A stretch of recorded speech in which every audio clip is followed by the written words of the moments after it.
Good morning. আবার একটা নতুন দিনে নতুন একটা ব্লগে তোমাদের কাছে চলে এসেছি। সকাল সকাল আজকেও উঠে পড়েছি। এখন রোজই সকাল সকাল উঠে পড়ছি, আর সকালে উঠে মানে যে উপকারিতাটা পেয়েছি সেটা খুব ভালোভাবেই কাজে লাগাচ্ছি। আশা করব যাতে আমি রোজ এইভাবে সকালে উঠে পড়তে পারি। কথাটা হচ্ছে, সকাল সকাল উঠে পড়লে না সমস্ত কাজগুলো খুব তাড়াতাড়ি কমপ্লিট হয়ে যাচ্ছে। সারাদিন তাড়াহুড়োটা থাকছে না, বেশ নিশ্চিন্তে ভেবে চিন্তে কাজগুলো গুছিয়ে করা যাচ্ছে। আর আরও অনেক কাজ, এক্সট্রা কাজ যেগুলো থেকে যায়, মানে রোজ ব্যস্ততার জন্য করে উঠতে পারি না, সেগুলোও করে ফেলছি। তো যাই হোক, চলো উঠে পড়েছি, ফ্রেশ হয়ে নিই, ব্রাশ করে নিই, ব্রাশ করে চাটাও খেয়ে নিই। তোমাদের তো আমি বলেইছি চাটা আমার বেশ জুত করে খাওয়া হয় বসে। চাটা খেয়ে আজকে অনেক কাজ আছে। দুদিনের কাঁচা জামা কাপড় জড়ো হয়ে গেছে, যে জামা কাপড়গুলো ফোল্ড করে নিজের জায়গায় রাখতে পারিনি। তো আজকে যখন অনেক কাজ হয়ে গেছে, তো ভাবছি তাড়াতাড়ি কাজগুলো গুছিয়ে নিই। এই যে বললাম না, আমি সকাল সকাল ঘুম থেকে উঠলে এই এক্সট্রা কাজগুলো করার জন্য বেশ অনেকটা সময় পাওয়া যায়। দেখো, কয়েকদিন ধরে বৃষ্টি হচ্ছে, তো বৃষ্টির জন্য 2-3 দিনের জামা কাপড় একসাথে জড়ো হয়ে যাচ্ছে, কাচতে হচ্ছে। তারপর সেগুলো যখন আমি আবার 2 দিন ফোল্ড করতে পারছি না, তখন আরও জামা কাপড় হয়ে যাচ্ছে। এমনিতেই তো জানো আমার বাড়িতে ছোট বাচ্চা রয়েছে, তো তার জন্য অনেক জামা প্যান্ট রেগুলার হয়। তো সেগুলো ফোল্ড করে যতক্ষণ না রেগুলার নিজের জায়গায় রাখছি, একটা হেডেক থাকে। তো আজকে আমি সেই অনেকটা সময় পেয়েছি, যে সময়টা আমি আজকে কাজে লাগাচ্ছি। সব জামা প্যান্টগুলো আমি ফোল্ড করে নেবো আজকে, পুরো মানে খালি রেখে দেবো। আর আজকের যে কাঁচাগুলো আছে সেগুলো আমি আবার কেচে নেব। তো মেয়েদের আমি সব সময় জামা কাপড় রাখার যে বক্সগুলো থাকে সেগুলো একটু ঢাকায় ব্যবহার করার চেষ্টা করি, কারণ ওদের স্কিনগুলো খুবই সেনসিটিভ হয়। ঘরের মধ্যে কোথায় কি ভুলে যাবে জামা কাপড়ে, সেটা কোনো ভরসা নেই। আর আমার এখন ঘর দুটোই হয়ে গেছে, একটা ঘর বেডরুম মতো ইউজ করছি, আর একটা ঘরকে স্টোর রুমই বলতে পারো। তো এখন যে ঘরটায় আমি জামা কাপড়গুলো গুছোচ্ছি, এটা প্রায় স্টোর রুমের আকার ধারণ করেছে। কারণ আমার ওইদিকে ঘরগুলো ভেঙে নতুন ঘর যেহেতু হচ্ছে, সমস্ত ওইদিকে জিনিসপত্র এদিকে এসেছে। তো এই একটা ঘরে সব কিছু ঢুকে গেছে। সাথে এই ঘরের ফার্নিচার তো রয়েছে, ধরো তো খাট রয়েছে, আলনা রয়েছে, এর ঘরের মধ্যেই ফ্রিজটা রাখতে হয়েছে, সব কিছু।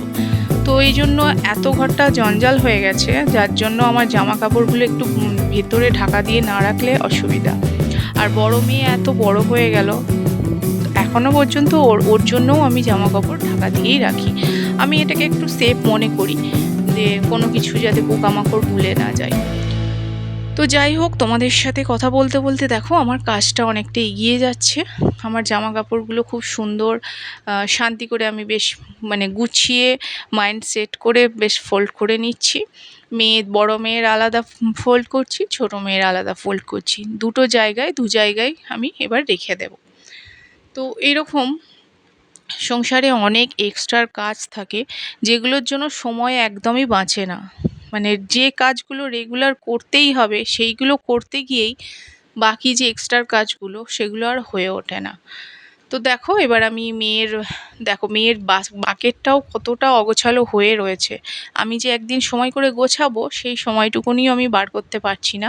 ওর মধ্যেই আমি এখন ফোল্ড করে রেখে দিলাম, কারণ এখন এই মুহূর্তে আজকে আর আমি এই টাইমটা বার করতে পারবো না, এটা আবার অন্য একদিন আমাকে করতে হবে। তো তোমাদেরকে আমি সেটা দেখিয়ে দেবো। তো জামা কাপড়গুলো গোছানোর পর মেয়ের পড়ার জায়গাটা একটু গুছিয়ে দিলাম। এই খাটটায় বসে ও পড়াশোনা করে, তো রেগুলার পড়াশোনা করে, যখন যেটা দরকার পড়ে বার করে। এখনও অতটাও বড় হয়নি যে এগুলোকে গুছিয়ে রেখে দেবে। আমি যতই রেগে গিয়ে ওকে বকি মানে কথা শোনাই, কিন্তু এখনও পর্যন্ত ওর মধ্যে সেই হ্যাবিটটা তৈরি হয়নি। তো আজকে ভাবলাম আমি একটু আবার গুছিয়ে দিই। তো সেইগুলোই গুছিয়ে দিচ্ছিলাম, বইপত্রগুলো ঠিকমতো অ্যারেঞ্জ করে রেখে দিচ্ছিলাম। ওরই সুবিধা হবে, যাতে ও হাতের কাছে সব কিছু এরকম গোছানো থাকলে যখন পড়তে বসবে সবটা ঠিকঠাক মতো পেয়ে যাবে। ঠিক মতো অ্যারেঞ্জ করে রাখার এটাই তো সুবিধা। যে আমি যে বইয়ের জায়গায় বই রেখেছি, খাতার জায়গায় খাতা রেখেছি। তো আমার মাইন্ড সেটা জেনেই গেছে। যখন আমার খাতার দরকার হবে আমি এদিক ওদিক খুঁজবো না, যেখানে আমার খাতা থাকে আমি সেখানেই হাতটা আমার চলে যাবে। তো এই জিনিসটাই আমি অনেকজনকে বোঝাতে পারিনি, যে সব সময় এক জায়গা থেকে জিনিস নিয়েছে অন্য জায়গায় রেখেছে। ফ্যামিলির মধ্যে এরকম অগোছালো মানুষ তো অনেক থাকে, যাদের জন্য ফ্যামিলিতে সমস্যার সৃষ্টি হয়। তো তবু চেষ্টা করতে হবে, যারা সংসারের হালটা ধরেছে তাদেরকেই চেষ্টা করতে হয়, তাদেরই এগুলো মানে করতে হয়, যেমন আমাকে করতে হয় আর কি। কারণ আমি এগুলো ঠিক পছন্দ করি না। আমার মনে হয় যে জিনিসটা যেখান থেকে নেবে সেই জিনিসটা সেখানেই রাখাটা উচিত, তাহলে নিজেরই সুবিধা হবে। তো এরপর আমার বাসনপত্রগুলো দিদি তো মেজে দিয়ে গেছিলো, সেগুলো একটু আমি ঝাঁকায় তুলে নিচ্ছি, কারণ এরপর আবার নেক্সট অনেক বাসন আবার আসবে। তো দেখো, আগের দিন রাত্রে ছোলা ভিজিয়ে দিয়েছি, এটা আমার হাজব্যান্ডের জন্য। আর একটু বাইরের দিকে গেলাম, দেখলাম সন্ধ্যামণি গাছটায় এক গাছ ফুল ফুটেছে। এই গাছের ফুলগুলো তো আমি এর আগেও তোমাদের দেখেছি, কিন্তু কি করব বলো, বারবারই দেখাতে হয়। মানে প্রতিদিন যখন এক গাছ ফুল ফোটে এত ভালো লাগে, এগুলোকে মানে ছাড়া যায় না।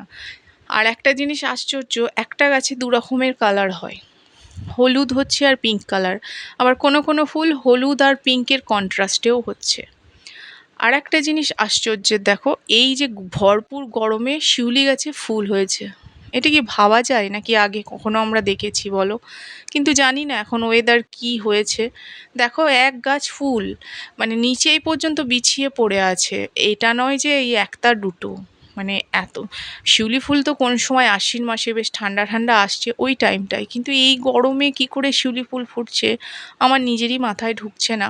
খুবই একটা আশ্চর্যের ব্যাপার। দেখতেই পাচ্ছ নিচে কত বিছিয়ে পড়ে রয়েছে। শিউলি ফুল ফোটা মানে আমরা জানি মা দুর্গা আসছে, এখন তো মা দুর্গার আসারও সময় নয়। তো যাই হোক, দেখো আবার 2 ব্যাগ আম জড়ো হয়ে গেছে। তো এই আমগুলো ডিস্ট্রিবিউট করে দেওয়া হবে, কারণ আর ভালো লাগছে না। অনেক অনেক আম, এবারে আমের কোনো কমতি নেই। মেয়ে ঘুমাচ্ছিল বলে আমি ঘরের জানালাটা খুলতে পারিনি। ছোট মেয়ে একটু দেরি করেই আজকে ঘুম থেকে উঠেছে, যেহেতু ঠান্ডা ঠান্ডা ওয়েদার ছিল। তো যেহেতু ঘুমাচ্ছে, বাইরের রোদের আলোটা চোখে পড়লে ডিস্টার্ব হবে, সেই জন্য একটু বেলা করেই আজকে আমি ঘরের পর্দাগুলো সরিয়ে জানালাটা খুললাম। দুটো ঘরের দুদিকে জানালাগুলো খুলে দিলে সূর্যের আলো যখন ঘরে ঢোকে, সকালের যে হালকা মিষ্টি আলোটা, খুব সুন্দর একটা অনুভূতি হয়। তো আমি সকালে উঠে সেটাই করি, কিন্তু বললাম না মেয়ে ঘুমাচ্ছিল, সেই জন্য আজকে একটু লেট করতে হয়েছে। তো এই টুকটাক টুকটাক করে সারাদিন চলতেই থাকে। সংসার মানেই এটাই, কোনো একদম রুটিন মাফিক কাজ তুমি করবে মনে করলে সেটা হয়ে ওঠে না। কোনো না কোনো এক্সট্রা কাজ তোমাকে ঠিক দেখবে, তোমার সামনে এসে উপস্থিত হবে। আজকে অনেকটা ফ্রি টাইম ছিল, যার জন্য এই পোছার ব্যাপারগুলো করতে পেরেছি। কম্পিউটার টেবিলের দেখো ডেস্কটপটা পরিষ্কার করে দিয়েছি, স্পিকারগুলো, টেবিলটা, মোটামুটি আজকে অনেকগুলো কাজ আমি এক্সট্রা করতে পেরেছি। ওই একটাই কারণ, খুব সকালে ঘুম থেকে ওঠা। তো আমি এটা মানে খুব ভালো লাগছে আমার, মানে আমি সকালে কোনো দিনই উঠতে পারতাম না। যখন আমি স্কুল কলেজ যেতাম তখনও আমার টিউশন থাকতো, তাও আমি সেই 7টা। তো এইরকম সকালে ওঠাটা আমার কাছে খুব চাপের ছিল। কিন্তু এই যে মানুষ বলে না, ওই অভিজ্ঞতার মানুষকে অনেক কিছু শেখায়। তো আমাকে এই অভিজ্ঞতা সত্যি করেই এই একটা ভালো জিনিস শিখিয়েছে, খুব সকালে ঘুম থেকে ওঠা। তো সকালে এখন আমার যত যাই হয়ে যাক, যত মানে কাজ না থাকুক, ফ্রি থাকি, কিন্তু সকালে ঘুমটা কিন্তু ভেঙে যাচ্ছে, এমন একটা হ্যাবিট তৈরি করে ফেলেছি। তো এটা ধরে রাখার চেষ্টা করব। আর আমি তো বলবো প্রত্যেকটা মানুষের খুব সকাল সকাল ঘুম থেকে ওঠা দরকার। একবার উঠে কয়েকদিন দেখো, সবাই বুঝতে পারবে ঠিক কতটা উপকারিতা। মেয়ের টুথপেস্ট শেষ হয়ে গেছিলো, মানে আমার ছোটো মেয়ের জন্য স্পেশালি আলাদা করে কিডস টুথপেস্ট আনা হয়, যেটা খেয়ে নিলে, বাচ্চারা খেয়ে নিলে পেটে কোনো সমস্যা হয় না। তো সেটাই শেষ হয়ে গেছিলো, আগের দিন হাজব্যান্ড আনিয়ে নিয়েছে, তো সেটাকে আমি নিজের জায়গায় রেখে দিলাম।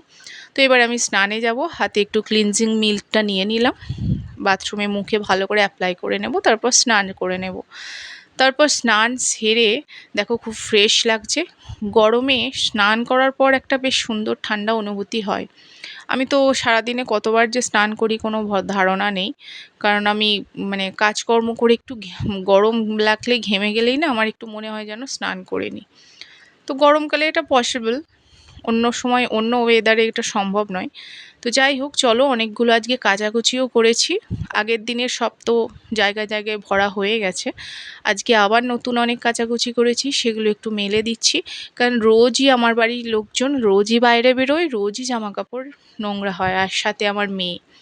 আর এই গরমকাল বলে আমিও অনেকবার করে ড্রেস চেঞ্জ করছি, স্নান করছি, আমারও অনেকগুলো নাইটি কাচতে হচ্ছে। তো ভালো লাগে, গরমে খুব একটা অসুবিধা ফিল হয় না। গরমে জলের সাথে যতক্ষণ থাকা যায় ততক্ষণই যেন মনে হয় বেশ শান্তি। দেখো 7:45 বাজছে, আমার কিন্তু সমস্ত কাজ কমপ্লিট। দেখেছো, মানে সব কিছু হয়ে গেছে, আমার পুজো হয়ে গেছে। এবার আমি শুধু জাস্ট লাঞ্চটা বানাবো। আর লাঞ্চ তো বানাতে কতক্ষণ লাগে তোমরা বলো? হার্ডলি 1 ঘন্টা কি 2 ঘন্টা। তাহলে আমার কতটা টাইম সেভ হয়ে গেল। মানে আমি সত্যি করেই নিজেই সেটা বুঝতে পারছিলাম যে এরমভাবে যদি আমি সকাল সকাল উঠে পড়ি, আমি সংসারটায় অনেক এক্সট্রা কাজ করতে পারবো। তো দেখলাম মিস্ত্রিরা এসে গেছে, মানে বাড়ির যে মিস্ত্রিরা এসেছে তাদের জন্য চা বসাবো। ইন্ডাকশান অন করে দিলাম। ওদেরকে একটু চা তো সকালবেলা বাড়িতে দিতেই হবে। ওরা দুবার করেই চা খায়। দুবার করে চা খায় মানে রাজমিস্ত্রিরা তো খুব সকালে আসে, ওদেরকে একবার দিতে হয়। তারপর মার্বেল মিস্ত্রিরা আসছে, ওরা একটু বেলাতে আসে, তো ওদেরকে যখন চা দিই ওদেরও আবার আর একবার দিয়ে দিই। মোটামুটি আমি দুবার করে ওদেরকে চা দিতে হয়। আর জলখাবারটা তো মার্বেল মিস্ত্রিরা খায় না, জলখাবারটা রাজমিস্ত্রিরাই খায়। চল ওদেরকে চাটা আমি দিয়ে আসি। এটাও একটা কাজ, এটাও টাইমলি, মানে বাড়িতে আসার সাথে সাথে সঙ্গে সঙ্গে চা দেওয়াটা, এটাও একটা খুব ভালো জিনিস। কারণ ওরাও খুশি হবে, ওরা কাজটা শুরু করতে পারবে। সকালে এসে যদি একটু গরম গরম চা পেয়ে যায় তাহলে ওদেরও কাজ করতে বেশ এনার্জি লাগবে। তো আমি সেই দুজন এসেছিল, দুজনকে চা দিতে যাচ্ছি। চাটা দিয়ে তারপর এসে দেখলাম বিস্কুটটা তো প্রায় শেষ হয়ে গেছিলো। প্যাকেটটা খুলে, নতুন মাস শুরু হয়ে গেছে, আমার মুদিখানার বাজারও এসে গেছে। তো আমার বিস্কুটটা ঢালা হয়নি, সেটাই আজকে ঢেলে নিলাম।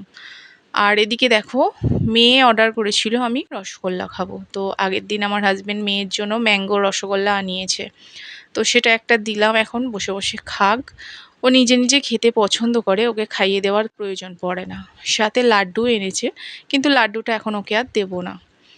আমার আর একটা এক্সট্রা কাজ তো আগের দিন থেকে আমি বাড়িয়েই নিয়েছি, সেটা তোমাদেরকে তো আমি শেয়ার করেছি। আমসত্ত্ব বানিয়েছি, এখন আমাকে এই 10-12 দিন ধরে টাইম মতো জায়গা মতো আমাকে এটাকে রোদে দিতে হবে।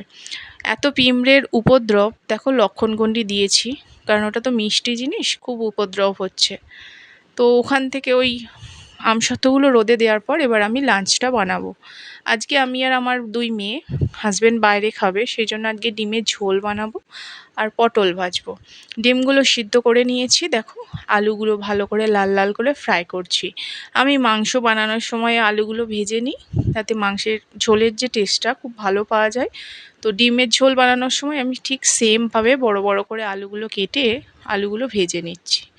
তারপর আমি অল্প একটু পেঁয়াজ, তেলেতে জিরে আর শুকনো লঙ্কা দিই, কিন্তু আজকে যেহেতু ছোটো মেয়েরও এটা খাবে, শুকনো লঙ্কাটা আজকে আর আমি দিইনি।